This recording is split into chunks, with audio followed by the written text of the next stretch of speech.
Žmonės santykiuose visada eina į santykį taip su meile, su jausmais, bet irgi šalia eina kažkoks poreikis, kad pavyzdžiui,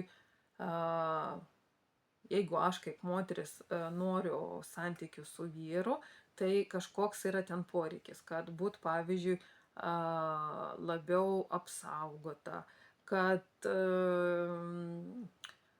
turėt su kom pašnekėt, kad turėt su kom pasivaikščiot, kad tiesiog nebūt vienai. Ir visada už to, kodėl aš noriu kurt santykius, yra dar ne tik emocijos, ne tik tos meilės ar simpatijos jausmus, visada yra dar poreikis. Bet aš matau, kad žmonės dažnai nežino, kam jiems šeima, kam jiems vaikai, kam jiems antra pusė, kam jiems sutuoktinis arba partneris. Ir kai aš užduodu klausimą, o tai kam jums žmona, o tai kam jums vyras? Tai taip, taigi kaip kam, tiesiog, kad turėt, kad nebūt vienam.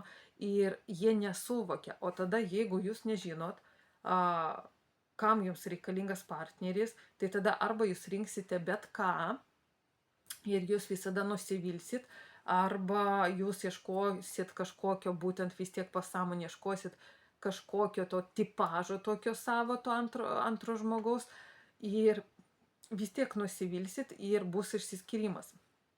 Nes šeima kūriama su kažkokiu tikslu.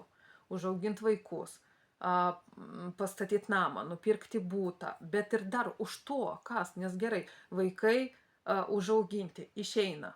Ir tada viskas. Dažnai būna, kad būtent tas tuščio lizdo sindromas, tai yra vaikai išeina, o sutuoktiniai yra viens kitam svetimi ir jie neturi gyvenimo, nes jie gyveno dėl vaikų. Tada būna, pavyzdžiui, kad antras partneris miršta. Tada vėlgi, o tai koks gyvenimo tikslas? Ir iš tikrųjų labai liūdna, bet tikrai daug žmonių nežino, kam reikalingas jiems būtent partneris. Kam vyrui žmona arba partnerė? Tiesiog dėl lytinių santykių ir viskas. O santykiai, būtent meilė, tai yra veiksmas, kad pradžiai tikrai jūs nekursit santykių su tuo, kas fiziškai nėra jums patrauklus, nes kuriami santykiai tik tai su to, kas jums tikrai fiziškai patrauklus, lygiai tas pats ir moterims, ir vyrams, ir tada toliau, ką mes darom. Ir visada irgi santykiuose yra tas balansas tarp gauti ir duoti.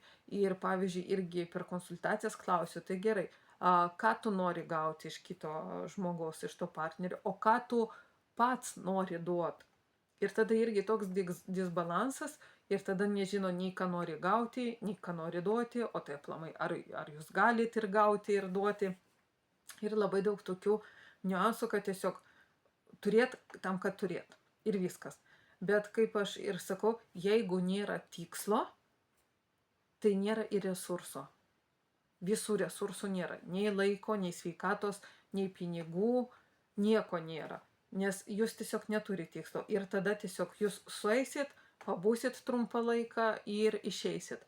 O su kiekvienais tokiais santykiais ir vyras, ir moteris praranda daug savo energijos ir potencialą. Ir po to, tokie, žinot, kaip yra kibiras, ir va čia aš pabuvau, kažkam daviau, ten pabuvau, kažkam daviau, arba kažkas pats pasiėmė, ir tada mano kibiras tuštėja, ir galiausiai aš nieko neturiu, tuščia kibirą tiesiog. Tai iš tikrųjų tie trumpalaikiai santykiai tokie ir yra. Jie sekina, jie išnaudoja būtent tą vidinį resursą, ir tai iš tikrųjų galioja ir vyrams, ir moterims. Nes visi mes esam žmonės, visi turim jausmus, visi jaučiam emocijas, ir tą tuštumą visi jaučia, ir moteris, ir vyrai.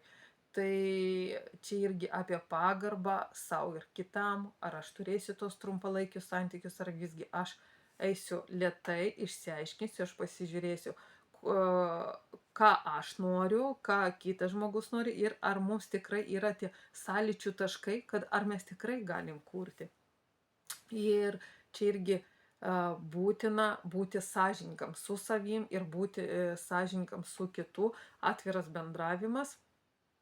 tam, kad tikrai suvokti, ar pakeliui, ar ne pakeliui.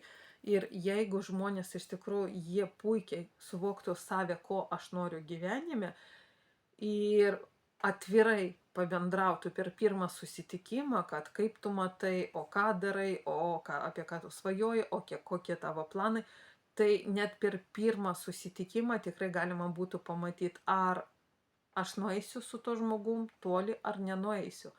Bet dėja, tikrai turim daug, visi žmonės turi baimių, nori būti idealūs, mūsų protas veikia irgi, kad ašgi nepasirodysiu, kad čia kažkas, ir ta baimė būtent vienatvės, ir tada yra ir ta komunikacija iškreipta, ir vidiniai kažkokie poreikiai, instinktai irgi stumia tam, kad išgyvent. Nes vienam sunkiau yra išgyvent, poroj visada lengviau išgyvent. Ir būtent tie instinktai tada ir stumia į nekokybiškus ir tokius netvirtus santykius. Tai visgi vėlgi pradeda nuo savęs, kad pažint save, ko aš noriu ir atvirai apie tai šnekėti.